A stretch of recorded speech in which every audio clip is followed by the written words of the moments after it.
I'm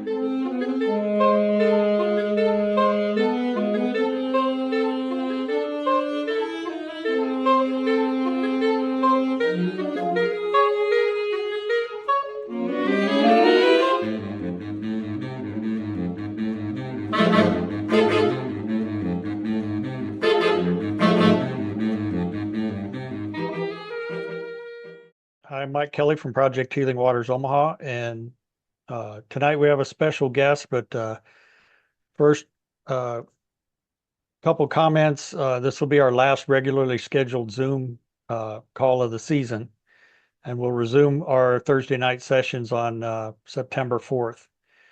And if there's any changes to the date or the time or anything like that, we'll work it out over the summer, and we'll let everybody know through email how that's going. Um, Bank fishing in the local lakes and ponds right now is getting limited due to excessive weed growth. But as the weather warms, those weeds will eventually start to drop, and it should maybe give a few more opportunities of bank fishing for fly fishing again. If you know somebody with a boat, or you can find some open water, then good luck with your fishing over the summer. And if any fishing events come up during the summer, we'll contact everybody through email. Well, tonight, our special guest is Rick Takahashi. He's from Fort Collins, Colorado. And I'm going to read his bio here, and then we'll get into a little bit of a kind of an interview. But I do want to say that I have I'll lead the discussion with some basic questions, just kind of like we did with Al and Gretchen. But I want to, leave it open for everybody to ask questions. So as the discussion, if you have any questions yourself, I'd rather have you guys ask questions than me asking the questions all myself. So just kind of want to leave it open to everybody as we go through this. But if need be, then I have a few questions just to kind of keep everything going. So Rick is a fly designer, demonstration fly tying instructor, artist, and author. He's fortunate to tie at local and regional venues such as the Denver Fly Show, West Denver Trout Unlimited Fly Tying Clinic, International Sportsman Exhibition. Excuse me here. Sorry about that. International Sportsman Exhibition, Federation of Fly Fishermen Enclave, the Fly Fishing Rendezvous, Shields Sporting Goods, Outdoors and Sportsman Expo, I guess in Eagle, Colorado, Colorado International Federation of Fly Tyers Tying Clinic, and at various regional fly shops near Denver. He's an illustrator and contributor to Fly Fisherman magazine. He was a guest artist for the Federation of Fly Fishermen Conclave Yellowstone Park. He's a signature fly designer for Umpqua Feather Merchants. He has several articles published in Fly Fisherman magazine, as well as some illustrations. His fly patterns have appeared in Randall Kaufman's book, Fly Patterns. I've seen that. Fly Fishing Rocky Mountain National Park by Steve Schweitzer. Todd Hoseman's book, Colorado Flies. Bruce Staples' Flies of the Greater Yellowstone Area. Pat Dorsey's Colorado Guide Flies. Landon Mayer's Colorado's Best Fly Fishing. And Chris Santella's Hatches On.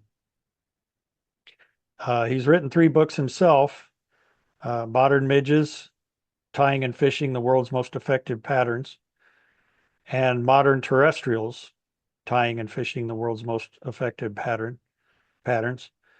And then he also has a book, The Fly Tying Artist, which is Creative Patterns for the Common Hatch.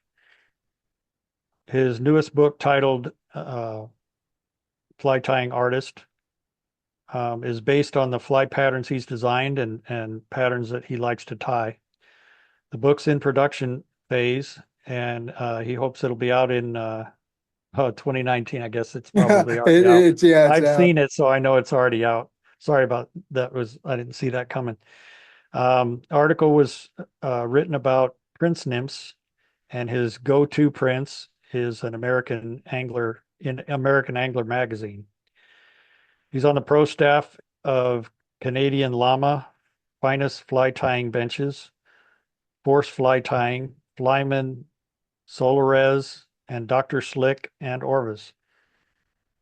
He's presented a program on midge fly fishing, midge fly tying, terrestrial fly fishing to various conclaves and Trout Unlimited organizations in Colorado, New Mexico, Texas, Wisconsin, Arkansas, and done several podcasts on Ask About Fly Fishing on the subject of midge fly fishing, Denver Outfitters, and um, Colorado State Fly Fishing Club. He's a mentor for the Platte River Veterans Fly Fishermen and Project Healing Waters. Um, Again, he's a demonstration tire for Denver Fly Fishing Show, Denver ISE. I don't know what that is in International St. Vrain. Sportsman, yeah. St. Vrain Trout Unlimited, Fort Collins Flycasters, Anglers All, Arbor Fly Shop, and Orvis, and Trout Fest, and various Front Range fly shops. So that is a bio, if I've ever seen one. So When do you Rick, get time to tie flies, Rick? yeah, Rick, we'll hand it over to you. And if you want to give us a little background on your time in service and what inspired you to work with these veteran groups, and we'll get started with that. Well, thank you, Mike, for inviting me, and it was great meeting you in Denver and talking to you about this wonderful program that you've got going. And I think I believe that I was born to be a fly fisherman or a fisherman, even before I ever knew what fishing was. But it was just in my thoughts as a young child that I wanted to learn how to fish, and I used to collect old broken bobbers and sinkers and hooks, eagle claw hooks, and those old Fluger sinkers and those blue and black boxes. I used to collect all those things and wonder what they were for. And when I was about 6 or 7 years old, I took my allowance money that my folks were able to give us. Once a month I got a quarter for keeping my room clean and not beating up all my sisters. And I went down to the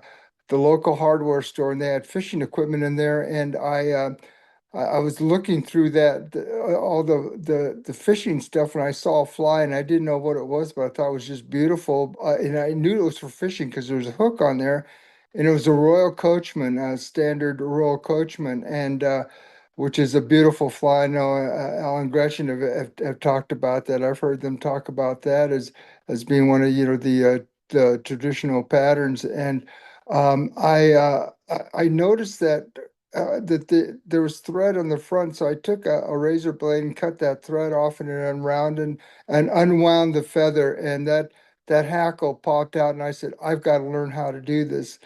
And so from the ages of about 7 years old, I started my quest for learning everything I could about fly tying. And then my uncles who were visiting me told me he'd buy me anything I wanted. And I said a fly tying kit. And another uncle said it taught me how to draw. So I really loved being an artist. But I went down and started tying some flies, and I took my flies to Jim Poor, who Alan Gretchen probably know, who started Anglers All in Denver way back in the 50s. And I took my flies in and I showed him, and I said, what do you think of these? And he told me they looked horrible, and that I need to practice. And some little kids may have taken that wrong. I took it that I need to practice if I want to get good. And so I developed this notion back then. Can you imagine at 7 years old of tying 3 flies a day? And I've been doing so for the past 70 years. I tie 3 flies a day. Even when I was doing all my other jobs and things like that, if it was 1 o'clock at night, I'd get up and tie the three flies, and I continue to do that to this day. The only time I didn't do it was when I was on active duty. They wouldn't let me have any of the fly tie and stuff there, but I just love time flies, and I just can't get enough of it. And I love time flies for our veterans program. My friend Dave Mosnick got me involved in working with these vets and working with disabled vets and able-bodied vets and whoever's interested in fishing, and we take them out and we teach them how to fly fish, warm water fly fish. We use belly boats, and if a person's never ever been in a belly boat, we show them the proper way and all the safety about fishing out of a float tube, and we put a fly rod in their hand and teach them everything they need to know about fly fishing, and we take them out there and show them how to fish, and they catch bluegills, bass, crappie, perch, a lot of warm water fish, and they just love it. And for some of the guys that are struggling with the post-traumatic stress syndrome, it takes them out of that dark spot because you got to put a lot of concentration to what you're doing. And the environs that we fish in are beautiful lakes that my friend's family owns, and we just have a great time. And so. I love doing working with the vets, and then I taught fly tying, and I love to teach kids how to tie flies and get that hopefully get that desire to do something really positive like tying flies, and I never get tired of that. And I was very fortunate to work for about 12 years for Ross Purnell at Fly Fisherman magazine. I got to do a lot of different things, and he even taught me how to write. I wasn't very confident in my writing, but he had me write articles, and then later on, one of the editors from Fly Fisher magazine opened up a Headwater Books and started publishing his own books and asked me to write a book. And I said, oh, my English is not very good, but they got me through it, and lo and behold, I've written 3 books. So here I am today, sitting here in front of you, just willing to answer any questions, and hopefully maybe to inspire some. But just so thankful that Mike came up and asked me, and so honored that I can sit and talk with you. Rick, w- what are your favorite fly patterns to tie and why? Oh, well, you know what? When I think about this question, it's really hard because my favorite pattern to tie is the fly that I'm tying in the vise. I tie a wide spectrum of flies, probably not as many saltwater or musky or park flies, but I do like to tie all genres of flies. And if I don't know how to tie a pattern, I will learn. And thanks um, to all the people that I've watched tie flies. I've had a lot of really great fly tyers help me and mentor me and guide me. But I have no. It's just the most. I guess the fly that I'm tying at the particular time. I did base my first book on midges. I love to tie midges and both for still waters and for moving waters.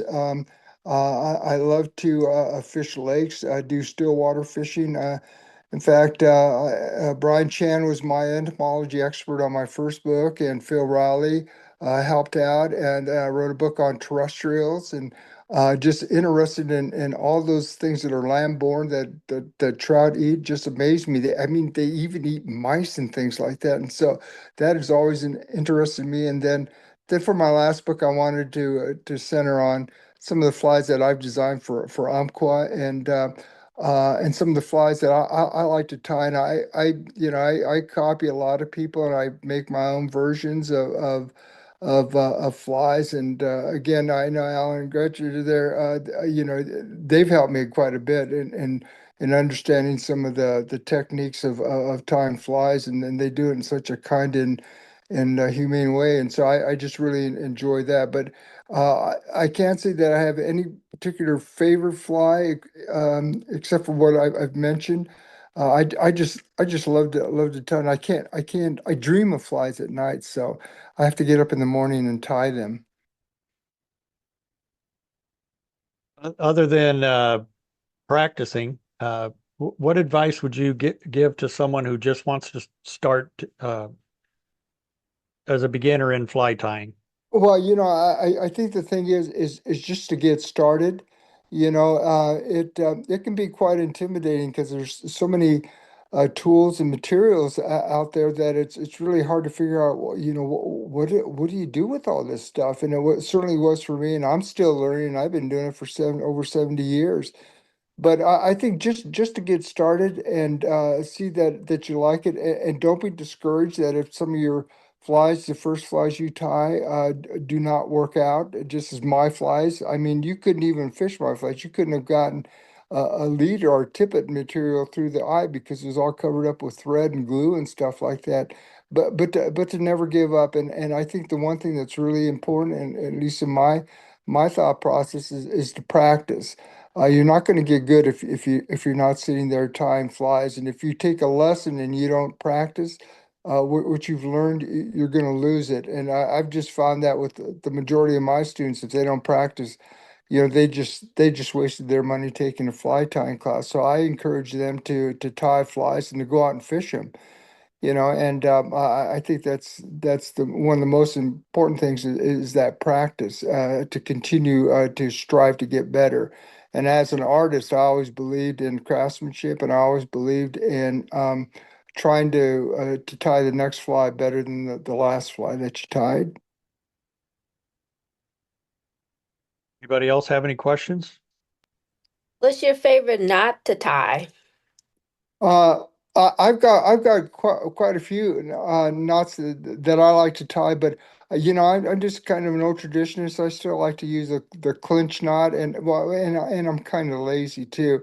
I like to use a clinch knot, but the Palmer knot I think is a good knot. I tie a knot that sometimes I use a lot, where I just do it over. I put the tip it through the eye of the hook and just do an overhand knot, leave a little tag in, then just do another overhand knot and to pull it tight. And what that does is that first knot jams up against the second knot that you tied. I very seldom ever lose any fish that way. So when I'm fishing really small patterns like midges and things like that, I'll often use that because I'm getting to the age now where I'm kind of fumbling around, with my time. But I think clinch knot, is one of my favorite. Double surgeon is really helpful, especially when those fish are rising and you can't do a blood knot. I like those knots. I think are the two most useful knots that I use. And then I like to do a non-slip knot for fishing some streamers and for some nymphs, so because it helps the fly to move about in the water and give it a little bit more animation.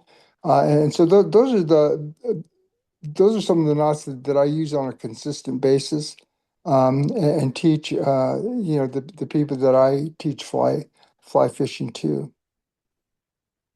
Thank you. Rick, I You're think one welcome. of the most intimidating things for a beginning fly tyer, as you said, is the myriad of equipment that's out there and available to buy.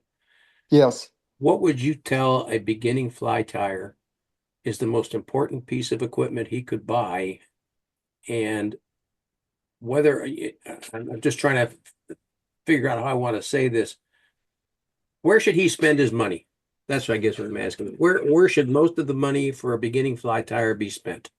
Well, if they're like me, I didn't have very much money when I started off, so I just got some of the very basic tools that like a vise, and I didn't even have the very first vise wasn't a good one, and then I found the Thompson Model A vise to be a very good vise, and it was very reasonably priced. And as a little kid, it took me a whole year to save enough money to buy one, but I bought that vise. So I think a vise, a good set of tying tools really help make the fly tying process a little bit easier.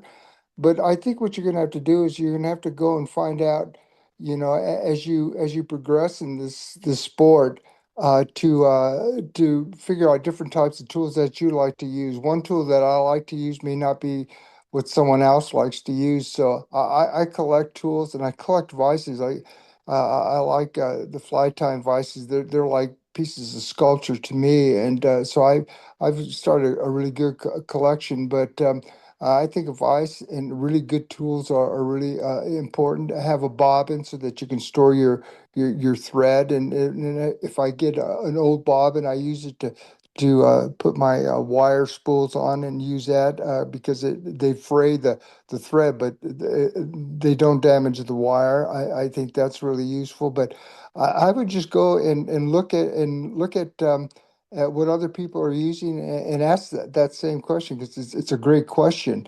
Because one tool may not be as favored to some tires as others, and so that's what I found. But I have just tried them all, and that's where I spend my money is on fly tying materials and tools. I've collected so much. I don't know when I'm going to ever use them all, but I just like to see what I can do, and I like to go to like the dollar store, thrift store, or whatever, or grocery store, and I'm looking for whatever I'm supposed to be buying, but I'm also have my eye out to see if is there something there that I could turn into a fly.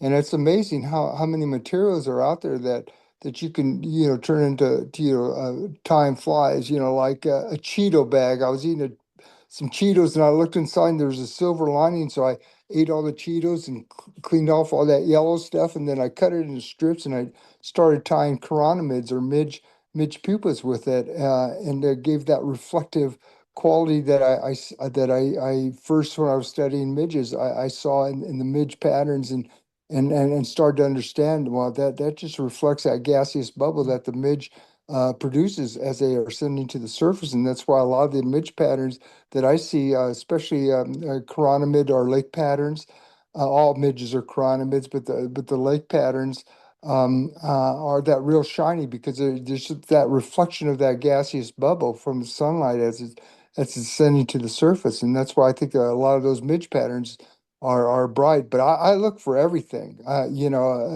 anything, sewing thread. There's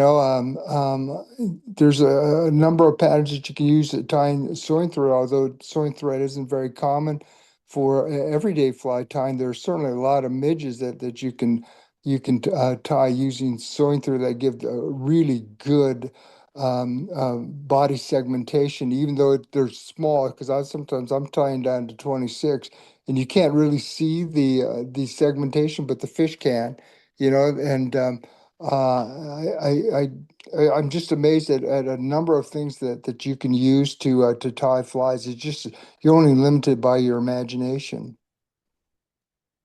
So when you're uh, trying to match a hatch or design a fly, um, I think I want to approach this a different way.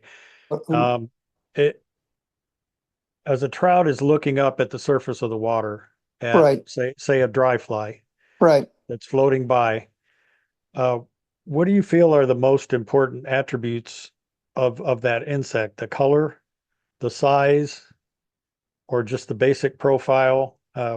What are the most important attributes of that insect to We, represent, to use for your fly to represent that insect?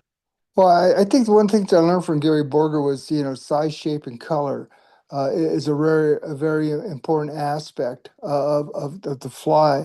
Yeah, the fly pattern, and I believe, at least is things that I've read, that trout can see color in certain conditions, and less so as the if you're fishing a sunken fly, that as it goes deeper, you just start to lose some of that coloration, but. I like to tie flies that I think are impressionistic, that give that illusion of life. So I think, like, in a dry fly, some of the hackle points, being stiff, and then that's what keeps them floating instead of having a soft hen hackle that absorbs water, that sometimes just the little penetration in the meniscus of the film may give that impression of the legs or the wings. But I think, I try to make most of my flies just impressionistic and look at kind of like, um, um, I don't recall the author's name, but the fuzzy minches, nymphs made a lot of sense to me in that a lot of the insects aren't real pristine, or maybe there's some gas bubbles or things, at least from the things that I was looking at and I was collecting, and that made sense to me. So I love to look at ultra realistic patterns. I just think that they're beautiful sculptures. But I prefer to design and tie flies that mimic movement, and so I try to use those materials that mimic that movement. The CDC fibers that not only have that soft material that move in the water, but also trap the air bubbles and things like that. Those minuscule things I think sometimes triggers to trout, at least in my way of thinking. So I like to have things that look like that they're alive and have movement. So that's how I try to design the majority of my flies, not all the flies, but the majority of my flies to have that kind of aspect to the fly design. And one thing that I do, I think is important, at least for me, it was for me, and this was my process, is that I wanted to study the insects. So instead of sometimes fishing, I had a net, or even those little nets that you use, when you have fish at home, to collect insects off the surface of the water, and standing real close and seeing an insect come by in the water or in the water column, and scoop it up, or take a net. And scoop up nymphs out of the bottom and try to capture flies in there. I've even gone so far as that sometimes I've even tried to eat some of the insects, and I don't understand why trout like to eat them, because they taste terrible. But I just wanted to see what is it that is attracting these fish to these patterns. And so when I try to mimic an insect, or some kind of a life form that I think that fish are going to consume, I try to study and see what are some of the most important aspects of their movement and what their shape look like, and their coloration, how their legs move, and things like that. And then I try to mimic that. And that's how I came up with my first book on modern midges. Is I thought midges were just smaller versions of real popular patterns. I didn't know that there was a whole genre of insects, a whole species of insects, until I started studying them. And then I just went nuts. And I spent hours at the river catching insects, and hours on the lake instead of fishing, just trying to catch the chironomid pupa as it ascended to the surface, and see what they look like. And I collect them, the insects, and I put them in a solution of 50% vodka and water, and put them in little vials. And I found that the vodka, as opposed to isopropyl alcohol or something like that, keeps the coloration and the body parts soft, so I can take them out and put them under a microscope and look at them, which I've done at times. And but I just like to collect insects and look at them, because I just think they're just beautiful, and especially when you can get some magnification on them. It really helps me to think about some of the aspects I should try to incorporate into my fly patterns. Thank you. Uh, so when you walk up to a new, um, I guess you can pick between still water or like a trout stream. When you walk up to new water, how do you break down? You've never fished there before. How do you break down where to make your presentation? What fly to use? How do you kind of work through the process of deciding what fly you're going to use and where you're going to put it? Well, one of the things that in learning about fly fishing was uh, having someone teach you about fly fishing. And for me, it was a good friend of mine. We were both in graduate school at the time, and I'd been fishing what I considered fly fishing, but other people didn't really consider that fly fishing. But I couldn't catch any fish, and he sat down and he showed me how to cast. He showed me how to read water and all that. And I think it's really important for people to find that somebody or to hire that somebody that can teach them how to fish. How to fish streams and how to fish lakes. I remember the first time I went to a lake and I sat there with the fly rod in my hand and had absolutely no idea of where the fish were or what they were eating or anything. So I made it a very important aspect is to learn as much as I could about the entomology of both still waters and moving waters, and to find those people who could help me. And I'm constantly learning from other people's. I have a real good friend of mine, Jude Duran, who is a guide down on the San Juan River, who's not only an excellent guide, but he's also a teaching guide. So he'll teach you a lot about what it is you're doing and why you are doing it. And then to watching some great fishermen, this friend of mine, Don Johnson, um, taught me many things. And one is that is to love and to appreciate good quality fishing tackle.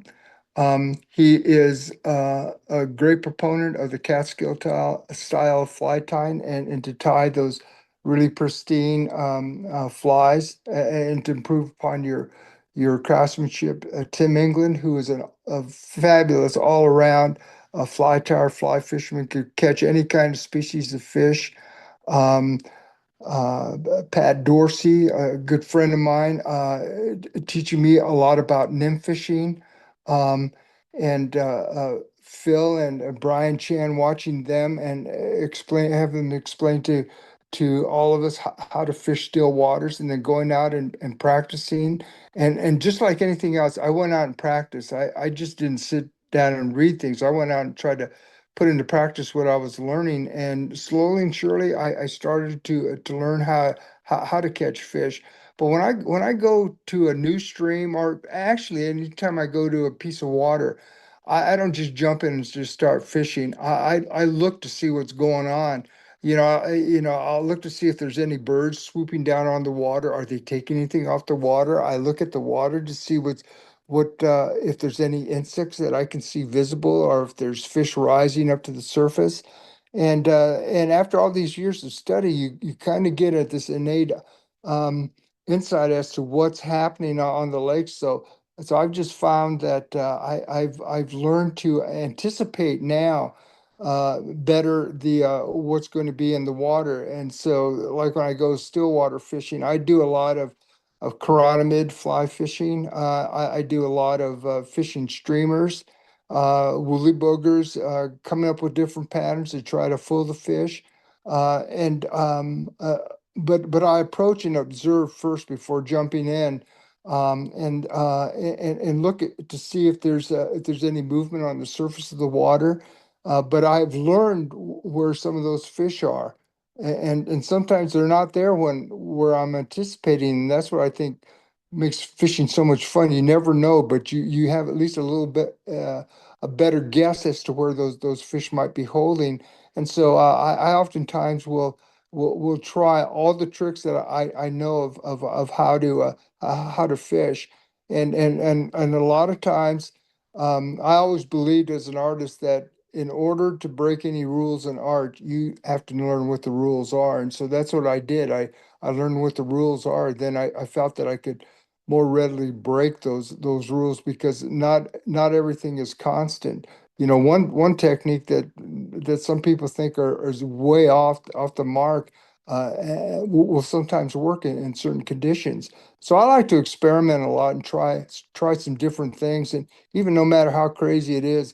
And like for me, a lot of times when I'm dry fly fishing and nymph fishing, I will do an upstream presentation, and that is the antithesis to what most people learn about your dry fly fishing, that the fly should come over the fish first, then the tippet, then your leader and all that. And sometimes I'm not in a situation, I'm not very tall, so I can't get into real deep water. So oftentimes I'll just be fishing directly upstream, and the fly line goes over the fish first, then comes the leader, and then the tippet, and then here comes the fly. And by golly, sometimes they still take the fly. And so I believe you can break some of those rules. And same way with nymph fishing. I'll fish directly, sometimes directly upstream, and maybe not even introduce the drag-free drift. And certainly when I started the Euro fishing, it was just like high stick nymphing to me, as I did, when I was a kid fishing with corn and worms, on a fly rod with a monofilament, and then casting out there upstream and then just dragging it downstream. That's kind of what reminds me of some of the Euro. I'm having to guide the flies down, and so I think that there are a lot of rules that are really important, but some of those rules are there to also be broken. And so I'll just try anything. I'm just shameless. I just like to catch fish, and I like to tie flies, and that's what I try to do. I shamelessly like to catch as many fish as I can, and I really enjoy that tug on the end of the line. I think is a really wonderful thing that God has given me, is the ability to be able to do that. I Rick, enjoy. now that you've Go broached ahead. the subject of Euro nymphing, do you use tenkara at all? Yes, I do. I think it's really fun to use a tenkara fishing. And the only problem I have sometimes is that being Japanese and somebody sees you, Japanese guy fishing tenkara, they all of a sudden think you're some kind of a monk who's an expert at tenkara fishing. And I don't know what the heck I'm doing sometimes. And they'll come up and be asking me all kinds of questions that I have no answers to. And sometimes I've been lucky enough to hook onto a large fish, and someone was asking me, well, what do you do if you get a large fish? I just throw my whole rod in the water, and then I just follow the rod wherever it's going. And they say, really, you do that? And I say, oh no, I don't really do that. They'll probably usually break off, but probably tenkara is a very fun a way to fish, and a very noble way of fishing. But I just grow up using fly rod and reel and line, and that's what I stick to. And as far as Euro nymphing, I mean that's before I even knew how to fly fish or what fly fishing was. That's what I was doing, is just chucking this thing up into the water and then dragging it downstream. I didn't know what drag free drift was or anything like that as a young kid, but I caught fish. And so it's all kind of relative in the fact that there's a lot of different types of methodology that will work to catch fish, and it just up to you as a fisherman, as your responsibility to try to learn how to do that the best you can, and then just put it to the gods and hope that maybe you'll be lucky enough to catch fish. So When speaking of you're rods designing and a, equipment and stuff like that, if you had a choice between bamboo or graphite, what would you choose? Oh, that's a good question. I love my favorite form of fly fishing is dry fly fishing, and with the bamboo fly rod. Uh, and and uh, I would tell you, a good quality bamboo fly rod is something beautiful to behold in your hand.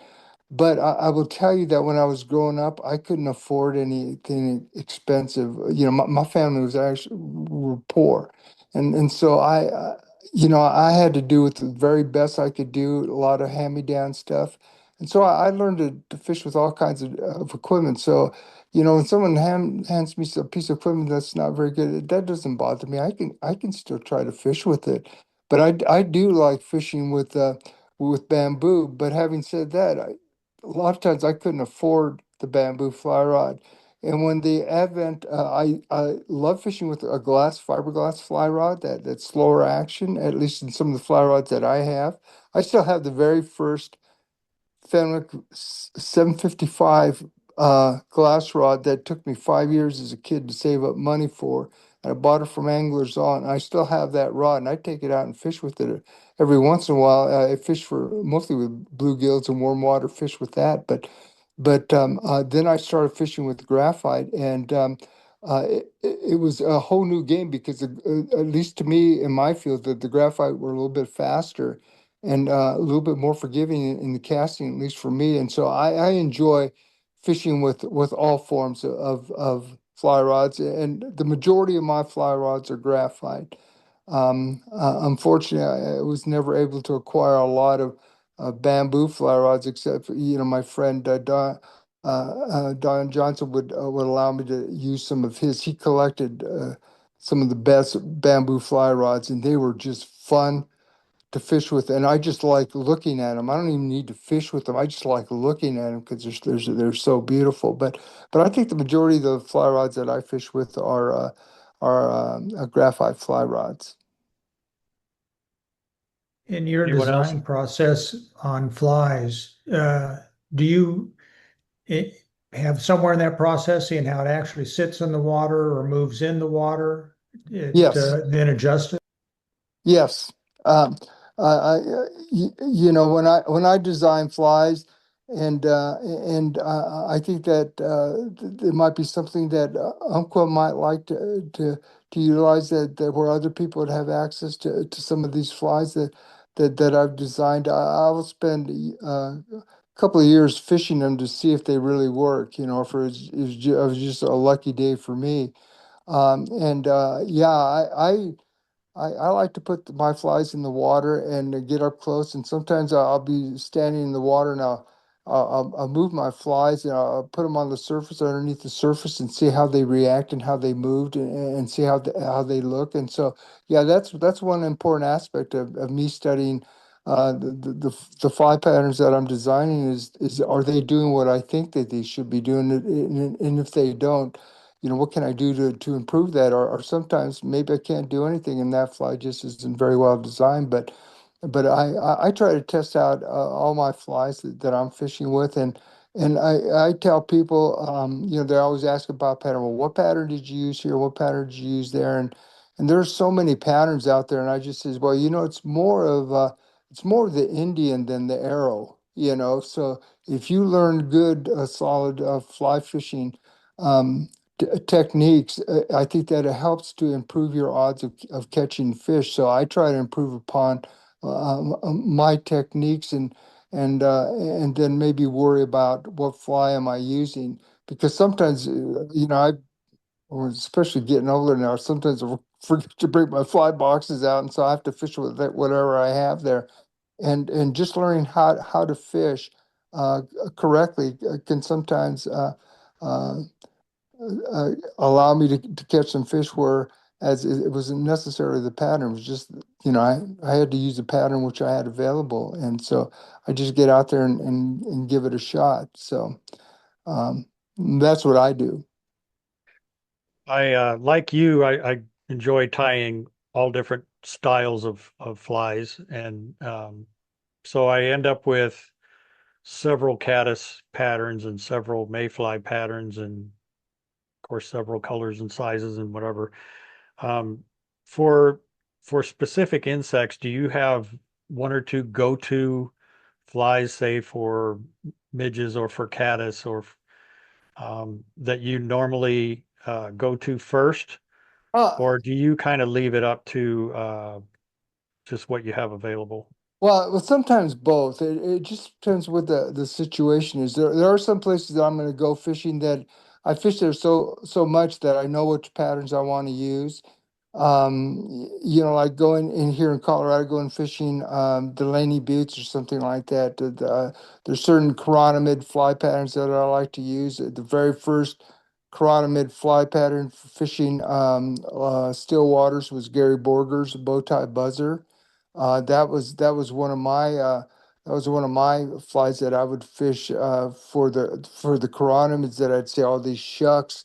And this is before I really knew what chironomids were. I was just finding this, and then I read something that Gary Borger had written, and tried it out, and it worked out.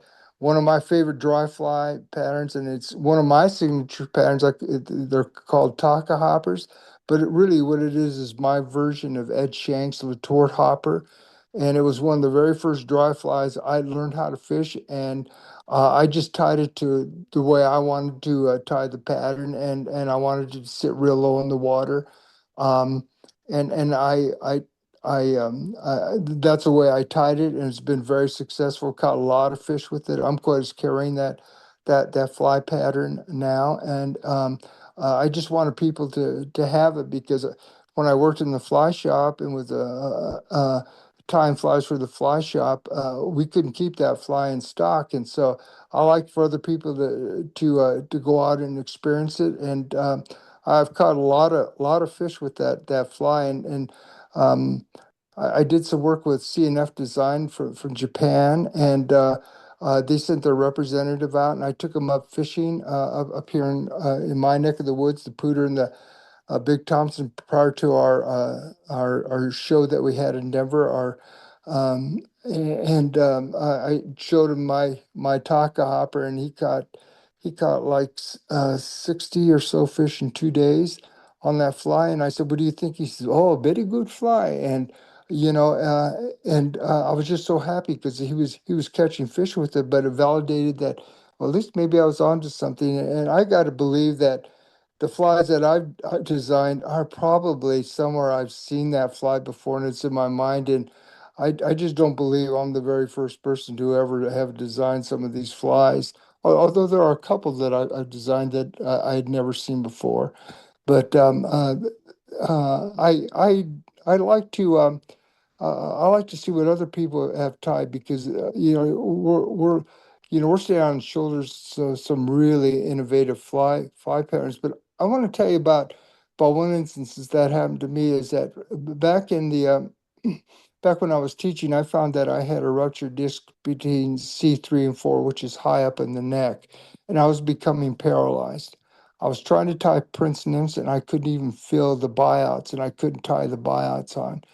And so I came up with a fly pattern. I think you have one of them. My go-to caddis. I have that Yeah. next to Oh, you on the oh, screen there. good. Oh, Yeah. thanks for doing that.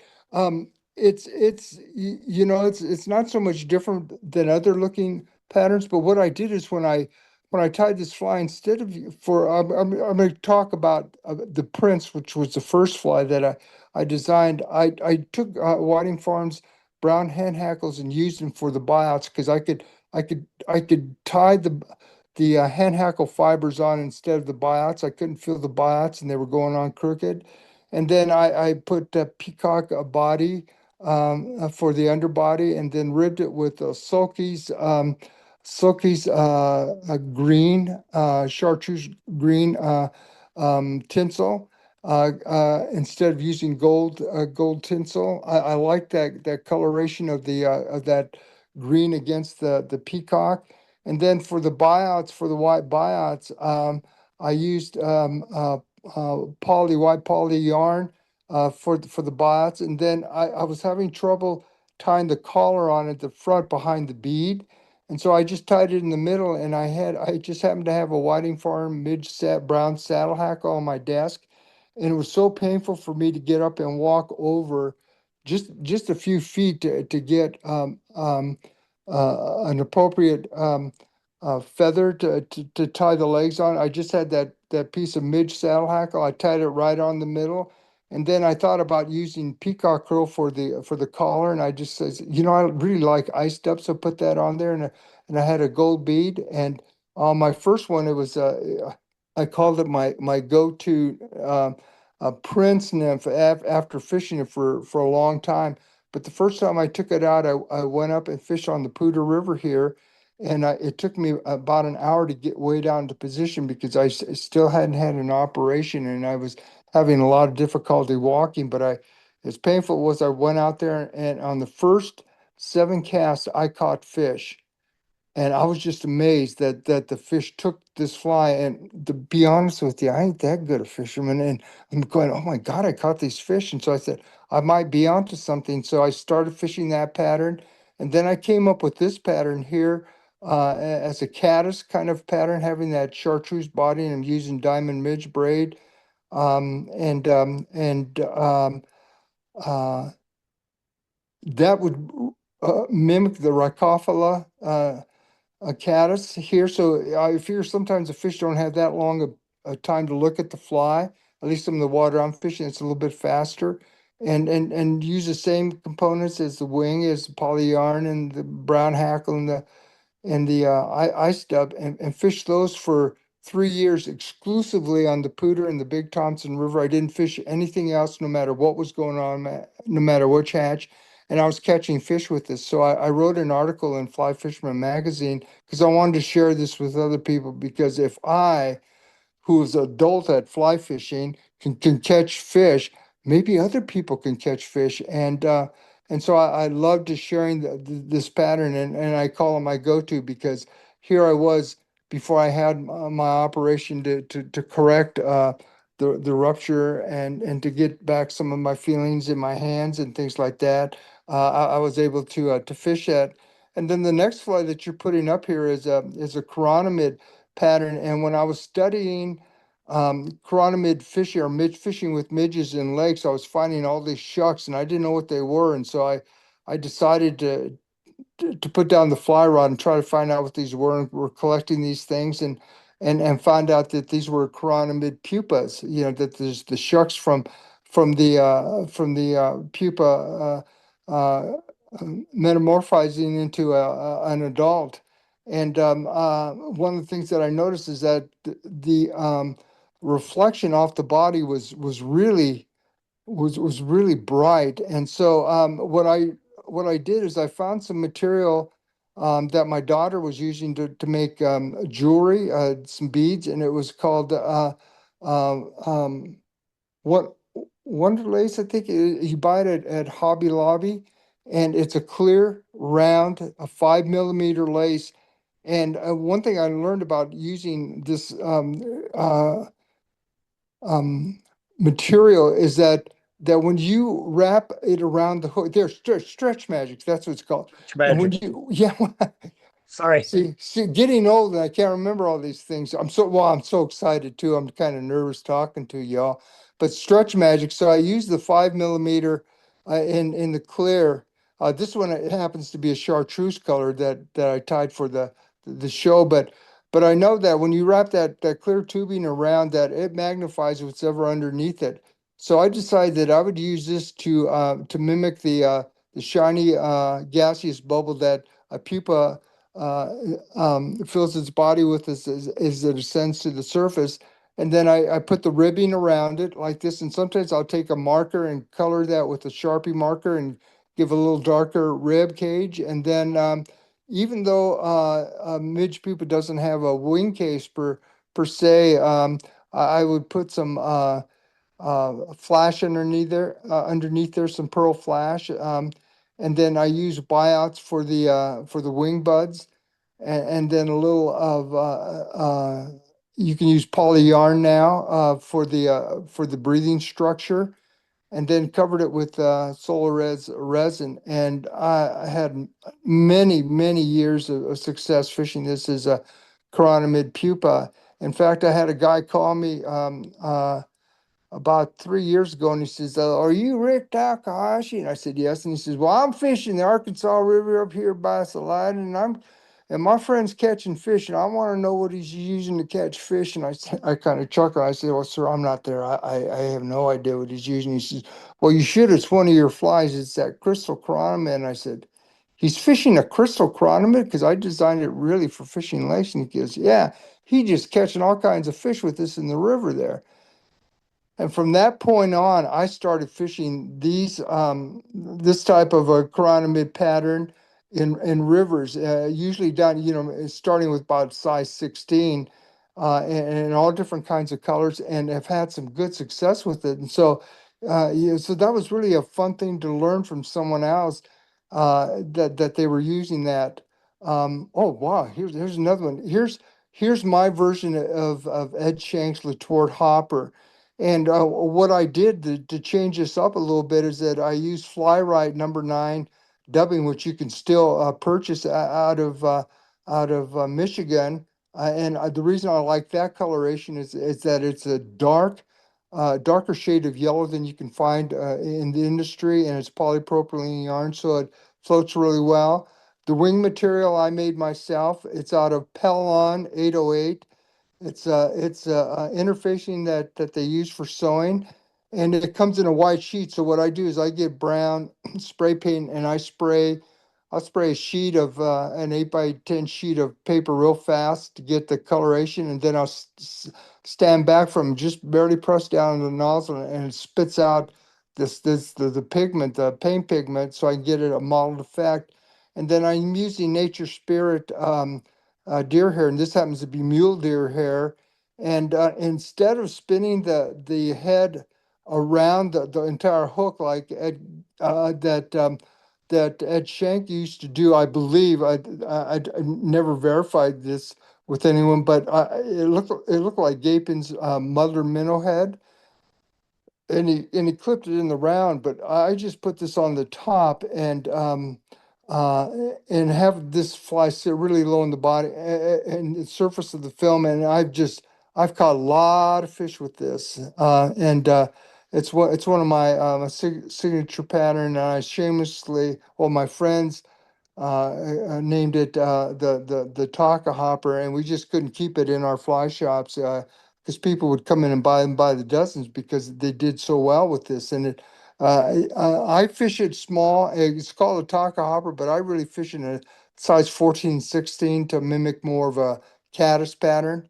And it works really well. I really like fishing this pattern, love fishing this pattern. And if I only had one dry fly in the summer to fish, it'd be this one.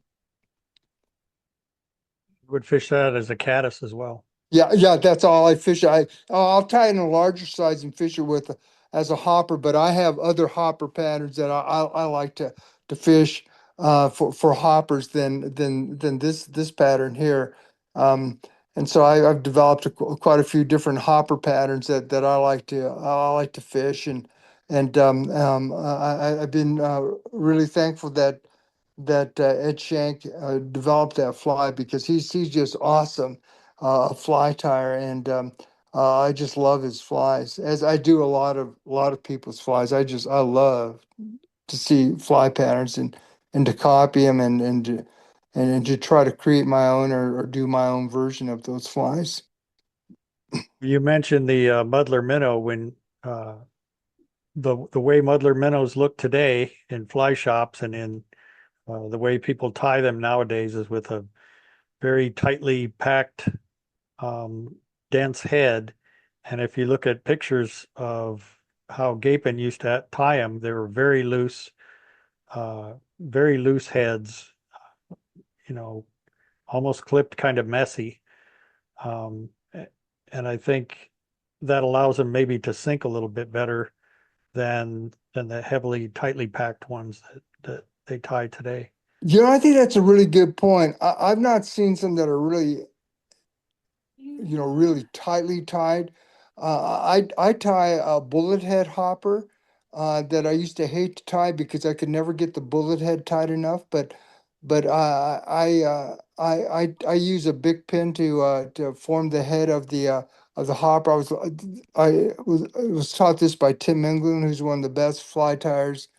Deer hair fly tires used to be considered one of the best, the premier deer hair fly tire back in the 90s, 80s and 90s.